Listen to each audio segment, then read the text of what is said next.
There is still this perception that going to seek out mental health is a sign of weakness.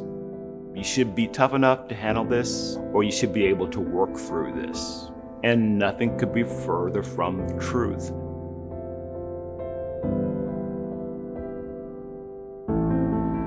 Sometimes we have difficult experiences that change what we believe about ourselves and the world around us. And all of us have those experiences. When I started adding in EMDR, I was amazed at the speed at which they could process through these tragic losses and get to a place of starting to find some peace around what had really been unimaginable pain for them. Sometimes people will say, well, I wouldn't need EMDR because I don't have these huge, horrific things that happen to me. Some of those traumas are not people shooting at you or car wrecks. For example, if you're in 6th grade middle school and you're reading a book report and everybody's laughing at you because you have horrible acne, that's a trauma. EMDR is useful and appropriate for people across the lifespan, multiple presentations, multiple kinds of struggles, multiple types of abilities.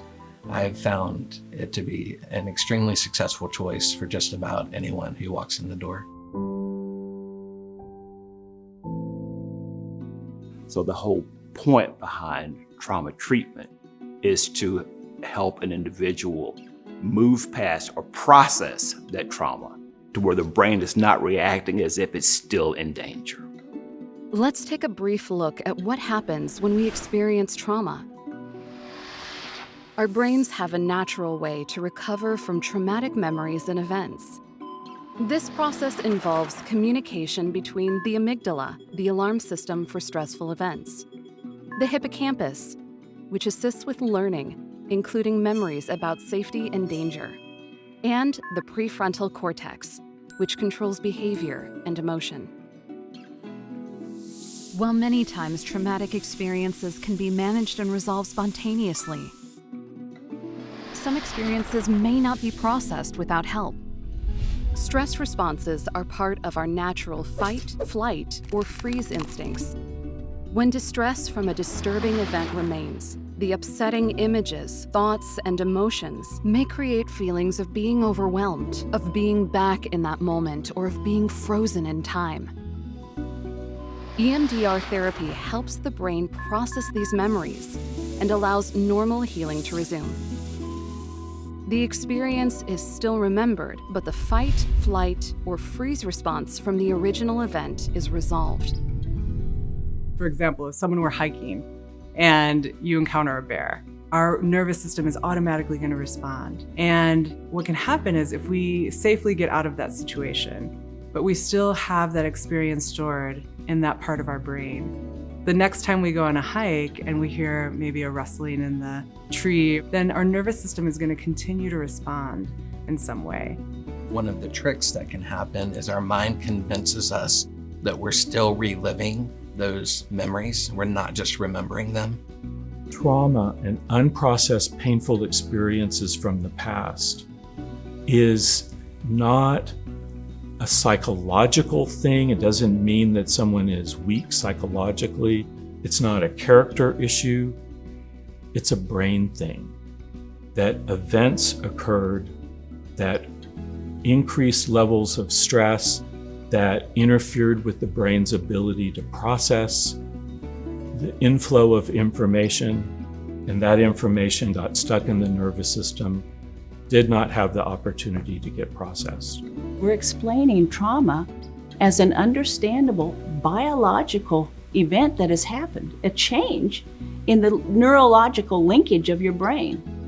And how can you be ashamed of that? If you break your arm, how are you ashamed that that arm is broken? No, I got a broken arm, I need to fix it. What actually is being fixed is neurological. The outcome of that is a cognitive shift. Is that you don't actually believe that you are helpless anymore. Once a client comes to a session and has completed history taking, then typically we identify the memory that we want to reprocess, any negative beliefs related to it. Those negative beliefs might be, I'm not safe, I'm not worthy, I don't have value in relationship to other people. And once we identify that negative belief and the distress related to that target memory, we also look at what could be a positive belief that we move toward. So folks think about this memory, and then we guide them through a series of sets of rapid eye movement, just 30 seconds. It allows the brain then to process small chunks of it at a time. That dual attention, bilateral work keeps the body here in the room, keeps the person grounded in their body, creates this rhythm that speaks safety and is ideal for making meaning by keeping someone focused on the present while accessing things that have happened in the past. It's kinder. It's this gentler way of treating trauma than having to open old wounds and stare at them until one of you blink. When we stop a set, they're going, wow, I feel so much lighter. I feel like a weight has been lifted. I feel peaceful, like something's much better. One of the things that I most commonly notice at the end of a successful EMDR session is a child who just feels more understood and more seen and more cared for, and they just have a different presence in their eyes.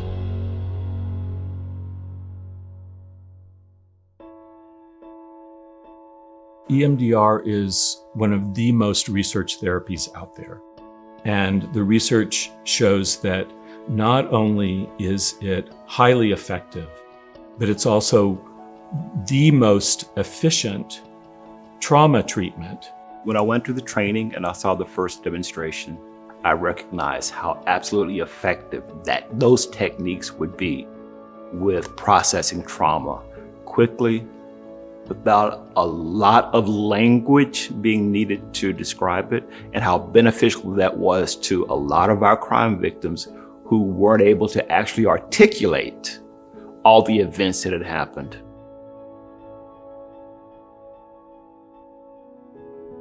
EMDR therapy is proving effective in some of the most acute trauma scenarios. And because it is a proven, evidence-based approach, a growing roster of mental health organizations promote and support the therapy.